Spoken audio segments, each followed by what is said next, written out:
क्या कहना चाहते हैं? हम किसानों की सभी मांगों का समर्थन करते हैं। किसानों का मुद्दा और किसानों का जो संघर्ष है वो बिल्कुल जायज है। शुरू से हम पूरी तरह से, मेरी सरकार और हमारी पार्टी किसानों के इस संघर्ष में साथ रहे हैं। आपको याद होगा कि शुरू में जब किसान बॉर्डर पे आए थे तो केंद्र सरकार ने, दिल्ली पुलिस ने हमसे दिल्ली के 9 स्टेडियम जेल बनाने के लिए उन्होंने परमिशन मांगी थी।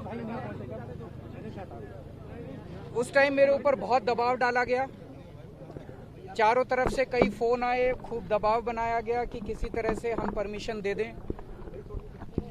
उनका पूरा प्लान था कि किसानों को दिल्ली आने देंगे और फिर उनको वहां से पकड़ के उनको स्टेडियम में डाल देंगे और स्टेडियम में पड़े रहेंगे।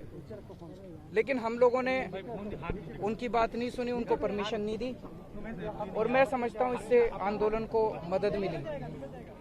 उसके बाद से लगातार हमारी पूरी सरकार, हमारे एमएलए, हमारे पार्टी के कार्यकर्ता, हमारे मंत्रीगण, मैं खुद, हम लोग एक सेवादार की तरह किसानों की सेवा करने में लगे हुए हैं।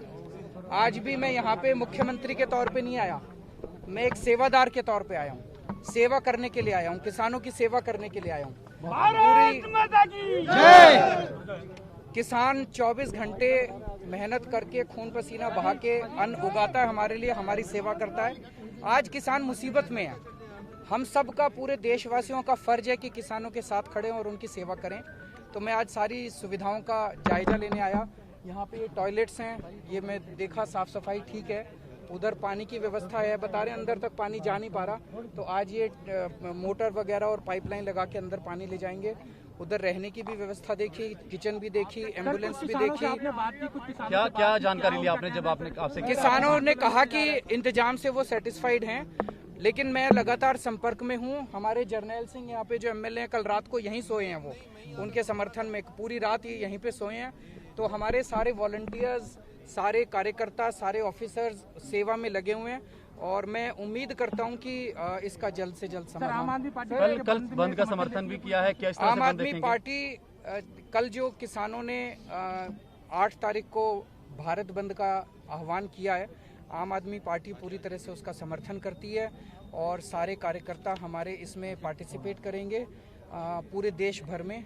और मैं उम्मीद करता हूं कि पूरे शांतिपूर्ण तरीके से पूरे देश के अंदर सब लोग इसमें शामिल हों। मैं पूरे देश के लोगों से अपील करता हूं कि सब लोग इसमें शामिल हों। 4 मंडियों को बदला गया है, आपकी तरफ से जो 4 मंडियों को बदला गया है, जो उनको कानून जो लागू किए गए हैं, वो गलत अफवाहें फैलाई जा रही हैं, ये बिल्कुल गलत है। जो 9 स्टेडियम की आपने बात की, 9 स्टेडियम को जेल में बदलने की, उसका आपको क्या रहा कि कितना प्रेशर कुछ डाला आपने? कहा बहुत प्रेशर उस टाइम आया था, कई लोगों के फोन आए थे कि इसको कर दीजिए, क्योंकि इनकी पूरी प्लानिंग ये थी केंद्र सरकार की उस टाइम कि इनको अंदर आके और उनको स्टेडियम में सबको डाल दिया जाएगा और इस तरह से आंदोलन खत्म हो जाएगा। लेकिन हम लोगों ने भी अपनी आत्मा की आवाज़ सुनी। कई बार ऐसा होता है कि आपको इसकी चिंता नहीं करनी होती कि इसके परिणाम क्या निकलेंगे, आपको अपनी आत्मा की आवाज़ सुननी होती है। Thank you. सेवा का काम चल रहा है और मुख्यमंत्री जी के निर्देश पे यहाँ पर किसानों की सेवा का जो काम सरकार की ओर से किया जा रहा है, उसका निरीक्षण करने आज मुख्यमंत्री जी आप उसके अंदर भी जा रहे हैं, से मिलने भी जा रहे हैं कि अंदर की यहीं पे? नहीं, अभी तो आज तो सेवा का काम देखना है कि जो सेवा का काम ठीक चल रहा है, जो किसानों की सेवा के लिए काम शुरू किया गया है, बैठे हुए थे, उनसे बातचीत हुई, उनसे भी मिली, मुलाकात की सीएम साहब ने। खुश हैं, वो बहुत खुश हैं, बता रहे हैं कि जी वो देश के लिए बैठे हैं, मतलब वो किसान कह रहे हैं कि हम बहुत अच्छे से बैठे हैं, कोई दिक्कत नहीं। सर एक सवाल, सर कई पार्टी सपोर्ट कर रही है कल भारत बंद को, आपको लग रहा है पॉलिटिसाइजेशन हो रहा है फार्मर्स? नहीं, किसानों को अगर प्रॉब्लम है तो सारी पॉलिटिकल पार्टीज को सामने आना चाहिए।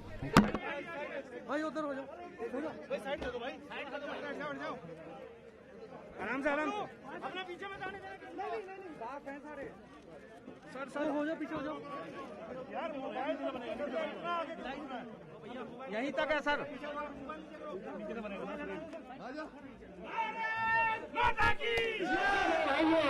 जिनका नाम है संत नामदेव महाराज, बहुत सारे भाइयों को मालूम होगा हमारे संत नामदेव महाराज 12वीं सदी में यहाँ पर आए थे और आज भी उनके बहुत बड़े पैमाने पर अनुयायी है। मेरे भाइयों, भगत सिंह, शहीद आजम सरदार भगत सिंह जब फांसी के फंदे चढ़े तो उनके साथ जो बंदे थे भगत सिंह, सुखदेव और राजगुरु, ये 3 लोग थे। मेरे भाई, भगत सिंह थे सिख और फांसी का बंदा जब गले में था तो उनके मुंह में गाना था, अरे जिस चोले को पहन शिवाजी खेले अपने जान से, उस चोले को पहन के निकला हम मस्तों का टोला, मेरा रंग दे बसंती चोला, मेरा रंग दे बसंती चोला। तो मेरे भाइयों, अरे भगत सिंह फांसी के फंदे पे चढ़ते चढ़ते अगर शिवाजी महाराज का नाम ले तो हम क्यों सिखों के आंदोलन में महाराष्ट्र है, क्यों नहीं? ये सत्ता के सिंहासन में बैठने वाले लोग जो हमें रोक रहे हैं, इनसे मैं ये मंच के द्वारा सवाल पूछना चाहता